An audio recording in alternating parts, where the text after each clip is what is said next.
नमस्कार दोस्तों, स्वागत है आपका फनी एजुकेशनल ट्रिक की हमारी इस क्लास में, जिसमें हम डेली 10-12 मिनट फर्स्ट ग्रेड की लक्ष्य बुक पढ़ते हैं और याद करते हैं। इस प्रकार पढ़ते हुए हमने इंडियन हिस्ट्री पूरी कर ली है और अभी हमारा चैप्टर चल रहा है राजस्थान हिस्ट्री। तो आपको अगर फर्स्ट ग्रेड की लक्ष्य बुक प्रथम प्रश्न पत्र अगर तैयार करना है तो आप इस चैनल को सब्सक्राइब कर सकते हैं और डेली वीडियो देख सकते हैं। तो फिलहाल आज हमारी ये 5वीं क्लास होगी राजस्थान हिस्ट्री की, जिसमें हमारी सभ्यताएँ कंप्लीट हो चुकी थी। आज हम सभ्यताओं के ऑब्जेक्टिव क्वेश्चन करेंगे और इसमें हमने वही सभ्यताएँ पढ़ी है जो हमारे फर्स्ट ग्रेड के सिलेबस में दी हुई है। ऐसे ही हम टोटल बुक कंप्लीट करेंगे हमारे सिलेबस के अनुसार में, अन्य हम कोई भी चीज़ में टाइम वेस्ट नहीं करेंगे। स्टार्ट करते हैं। हमारा 1 नंबर क्वेश्चन है, एक घर में एक साथ 6 चूल्हे किस पुरातात्विक स्थल से प्राप्त हुए? कालीबंगा, आहट, गिलुंड और बागोर। तो इसमें ऑप्शन है 6 चूल्हों वाला आहट। हमने आहट को एएनआर वाली ट्रिक से याद किया था, एकदम अच्छे से।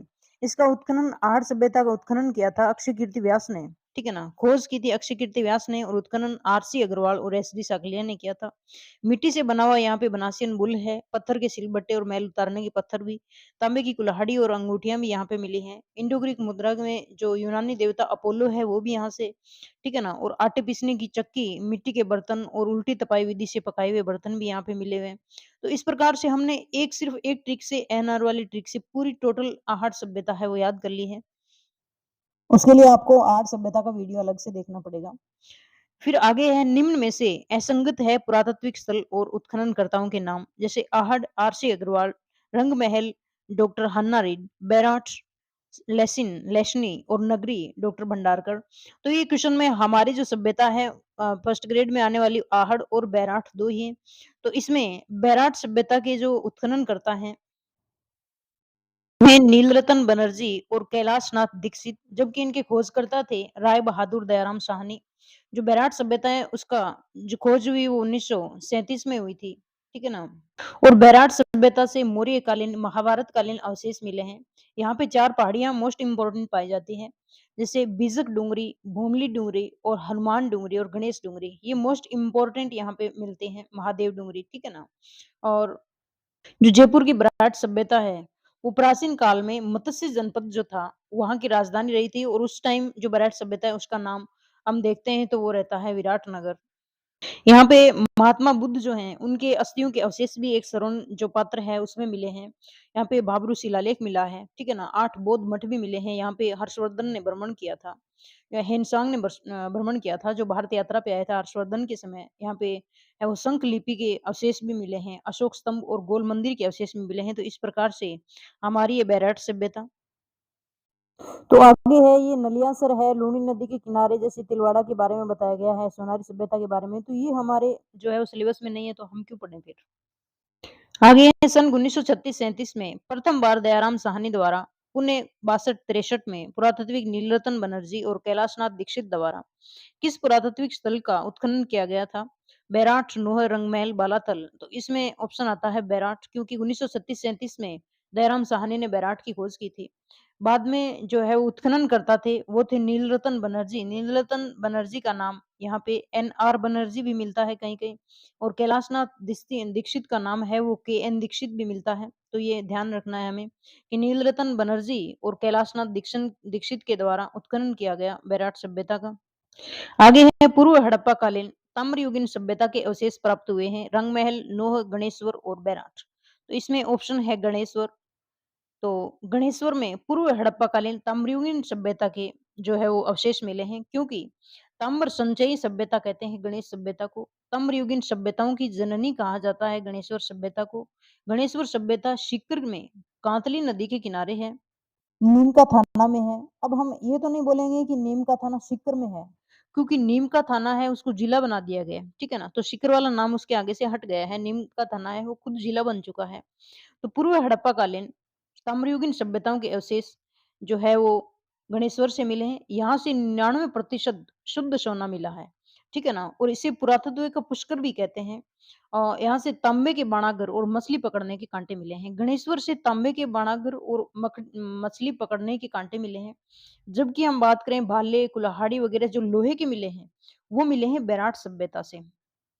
क्योंकि बैराठ लोह युगीन सभ्यता है और गणेश्वर है वो ताम्रयुगीन सभ्यता है, ठीक है ना? यहाँ पे कपिस वर्णी मर्दमांड मिले हैं, यानी यहाँ पे जो मिट्टी के बर्तन मिले हैं ना, उसमें जो भूरे रंग का कलर पाया जाता है वो है, बाकी सभी में लाल और काला रंग ज़्यादा था। ठीक है ना? यहाँ से 2000 तक ताम्र आयुध मिले हैं और पत्थर के बांध भी यहाँ से मिले हैं गणेश्वर सभ्यता से। आगे है पुरावशेषों के संरक्षण हेतु संग्रहालय की स्थापना की गई। बागोर, बालाथल, कालीबंगा और गणेश्वर। तो कालीबंगा में पुरावशेषों के जो है वो संरक्षण के लिए संग्रहालय स्थापित किया गया है। और आगे है कालीबंगा किस जिले में स्थित है? तो कालीबंगा हनुमानगढ़ जिले में स्थित है। अब हम कालीबंगा की बात करें, तो कालीबंगा जो है वो हनुमानगढ़ जिले में घग्गर नदी के बाईं तरफ है। ठीक है ना? ये घग्गर कह दो या फिर सरस्वती कह दो, क्योंकि प्राचीन सरस्वती थी। यहाँ से कालीबंगा से जो है वो भूकंप के सबसे पहले प्रमाण मिले हैं। इसे दिनहीन बस्ती कहा जाता है। तीसरी राजधानी भी कहा जाता है। दशरथ शर्मा ने इसे तीसरी राजधानी कहा है। ठीक है ना? यहाँ पे 6 खोपड़ी में छेद मिले हैं, यानी शल्य चिकित्सा के प्रमाण मिले हैं। यानी ये सब चीज़ें हमने एक ट्रिक से याद कर ली थी। जैसे वो ट्रिक थी, जैसे काली चूड़ियों वाली लड़की। ठीक है ना? ऐसे करके हमने एक कहानी के रूप में सब टोटल कालीबंगा सभ्यता याद कर रखी है पहले। इसे दिनहीन की बस्ती, शल्य चिकित्सा की प्रमाण। यहाँ पे 2 फसलें एक साथ उगाई गई, गेहूँ और जौ। यहाँ पे जो कब्रें हैं वो अंडाकार मिली हैं, अलंकृत ईंटें हैं, 7 आयताकार यहाँ पे हवन कुंड थे। सामूहिक तंदूर भी यहाँ से मिले हैं, हाथी दांत की कंघी मिली है यहाँ से। ठीक है ना? मंदिरों के अवशेष यहाँ से नहीं मिले हैं। कालीबंगा सभ्यता से बेलनाकार मोहरें, युगल समाधि, कलश स्वाधान, यानी युगल समाधि थी, उसके साथ में कलश भी रखा हुआ मिला है। और यहाँ से ऊँट की अस्थियाँ भी मिली हैं। दक्षिण जो पूर्व में यहाँ पे जुता हुआ खेत मिला है, जिसमें जो ग्रिड पैटर्न से खेत को जोता गया है, समकोणीय आधार पे, और मिट्टी में बना कुत्ता और वृषभ आकृति भी यहाँ से मिली है। 5 स्तरों पे कालीबंगा सभ्यता का जो है वो उत्खनन किया गया था, जिसमें 3 नीचे वाले स्तर हैं वो पूर्व हड़प्पा कालीन और ऊपर वाले हड़प्पा कालीन थे। ये अभी तो हम रिवाइज कर रहे हैं, लेकिन याद हम कर चुके हैं इनको ट्रिक के माध्यम से। ठीक है ना? तो ये थी कालीबंगा सभ्यता। गणेश्वर सभ्यता का संबंध किस नदी से है? सरस्वती, आहट, कांतली और सिंधु। तो गणेश्वर सभ्यता हमें अभी हमने देखा कांतली नदी के किनारे है, सीकर में।